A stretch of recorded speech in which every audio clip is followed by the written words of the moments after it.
салом мухлисони Барселона ва канали БАРСАТИЖИ. Барселона ин мавсим аллакай як қатор трансферҳоро анҷом дод. Пабло Торе бозингари ҷавонро ба даста овард. Френкесе ва Кристенсен бидуни маблағ ба тим шомил шуданд. ҳамчунин Рафинеро аз Лиц ва билохира Левандовскиро аз Бавария ба даста ҷалб карданд. рӯйхати гуфтаамон хеле ҷиддӣ менамояд, вале Барса ба ҳама ин хотима додани нест. Фаъол будани Барса дар бозори трансферӣ баъзеҳоро ба шок овардааст. Масалан, Юлиан Нагельсман қайд кардааст, ки Барса пул нест мегӯяд, вале топ бозингаронро харида истодааст. дар ин ҷо саволе ба миён меояд, ки Барселона, ки дар буҳрони иқтисодӣ буд, ин ҳама маблағро аз куҷо пайдо кардааст ва боз барои харидории кӣ нақша дорад? ҷавоби ин саволро пас аз чанд сония ба шумо мегӯем. футболи калон рӯзҳои наздик дар рӯи экранҳои телевизионҳо меояд. пазмони футболи аврупоӣ шудед? Пас аз ҳоло метавонед бозиҳои дӯстонаи тими писандидаатонро тамошо кунед.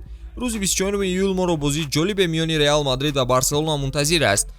ногуфта намонад, аз хизматрасониҳои шарики мо 1x истифода баред ва бозиҳои футболиро ҷолибу диданӣ кунед. дар 1x регистратсияи осон ва пардохт аз тамоми гӯшаи канори дунё, вале аз ҳама муҳим бонус то $100 бо промокоди БАРСАТИЖИ.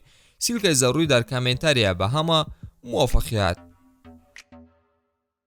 Барселона ин мавсим дар қатори тимҳое дохил шуд, ки дар харҷи маблағ дар бозори трансферӣ дар қатори боло меистаяд.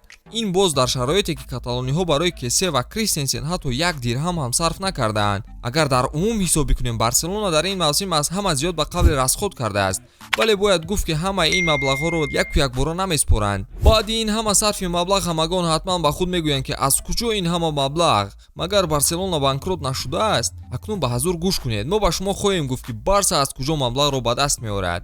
ҳама гап дар бораи Матео Алемани аст. Алемани дар клавиатура забонро иваз намуда дар он ҷо хесоям менависад. ин навишта ба ҷуз пул овардан ҳамчунин саломатии Дембелеро хуб мекунад ва Лапортеро аз хейтҳои мухлисон нигоҳ медорад. касоне ки бозии GTA кардаанд хуб мефаҳманд гапҳои маро. схема хеле хуб кор додааст. пул ҳаст, Дембеле сиҳату саломат, Лапорта хушҳол ва ҷаноби Алемани ба қавли мардуми рус гений аст. Эдуард Ромео, ноиби президент оид ба масъалаҳои иқтисодии Барса, 1 моҳ пеш ҳамаи нақшаҳои Барселонаро, ки секрет нестанд, ба ҳамагон гуфт ва ҳамон нақшаҳо амалӣ шуда истодаанд.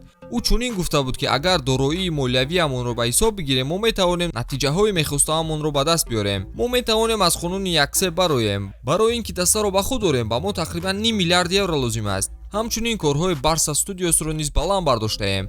ҳамин тавр аз он рӯз то имрӯз чӣ рух дод? онҳо аллакай 10% телеправи худро ба маблағи $20 миллион фурӯхтанд ва нақша доранд, ки 15% дигарро бо маблағи $330 миллион рӯзҳои наздик фурӯшанд. нақшаи дигари даста ин буд, ки 50% саҳмияи Барса Studiosро ба маблағи $200 миллион фурӯшанд. боз ҳам нақша доранд, ки як қатор мерчендайзингҳои литсензиякунандаи худро фурӯшанд.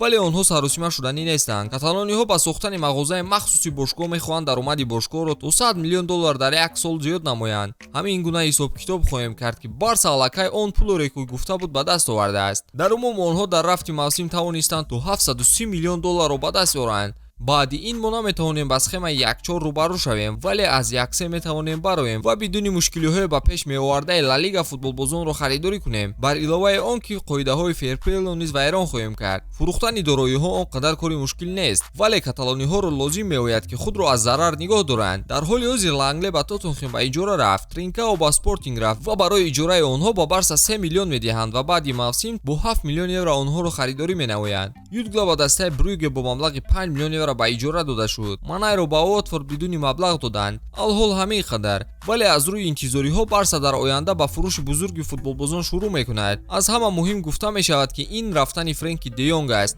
албатта Мемфис Депайро ҳам фаромӯш намекунем. дар ин раванд метавон пул кор кард, вале мақсади асосӣ дигар чиз аст. мақсад ин аст, ки маошҳои ҳангуфти футболбозонро ба як меъёр ворид бикунанд ва беҳуда харҷ нанамоянд. аз бозингарони нодаркори тим, ки маоши зиёд мегиранд, зудтар халосӣ ёбанд. яке аз он шахсон Самуэл Умтити мебошад, вале ба шумо намеояд, ки Умтити абадан дар Барса мемонад. охир ин бачаро баровардан аз дар пеш ҳам карданд, вале нарафт. роҳбарияти даста нақша доранд, ки бозингарони нолозимро дар охири равзанаи трансферӣ бифурӯшанд.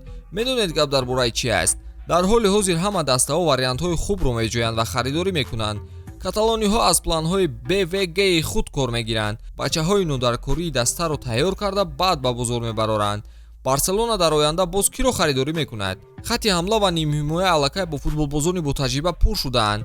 Тер Штеген то ҳол дарвозабони асосии тим боқӣ хоҳад монд, чунки аз бархи бозингарон ҳам хуб бозӣ мекунад ва дар рафти бозиҳо ассист ҳам мекунад. Пеня ва Нето кам-кам баромада худашонро гарм ҳам мекунанд. Такшо барои харидории дарвозабон ягон фикре надоранд. Фақат хатти ҳимоя боқӣ мемонад ва онҳо се вариант доранд: Маркос Алонсо, Аспиликуэта ва Жил Кунде. Ду туи аввал бо дастаи Челси барои тамринҳои пеш аз мавсимӣ рафтанд. Инҷо гап аст ки Челси мехоҳад Кундеро аз Севилия харад ва ин кори Барсаро барои ба даст овардани Алонсо ва Аспиликуэта осон мекунад. Ба ҷуз ин нафарон боз хабаре ҳаст ки агар Барселона тавонад Де Йонгро бифурӯшад, онҳо Бернардо Силваро аз Сити мехаранд. Силва низ кайҳо боз гуфта буд ки хоҳиши ба Барса рафтанро дорад, лек барои ӯ бояд на кам аз 80 ё 100 миллион доллар харҷ бояд кард. Бо ин рӯйхати тартибдода ва мушкилҳои хатти дифоъ омадани Силваро боз ҳам кашол дод ва ҳатто номумкин низ кардааст. Дар хулоса метавон гуфт ки Барса бо фурӯши саҳмияҳои худ пули зиёде кор мекунад, вале дар оянда ин пулҳо хоҳ нохоҳ тамом мешаванд ку. Барселонаро мебояд ки аз пулҳо самаранок истифода барад ва ба ҷалби футболбозони ояндадор бо саҳмияҳои худро беш binамояд.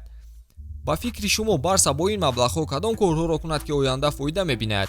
пешниҳоди худро дар комментария бинависед. Моро пайгир ва дастаи дӯстдоштаатонро дастгир бошед. Хайр.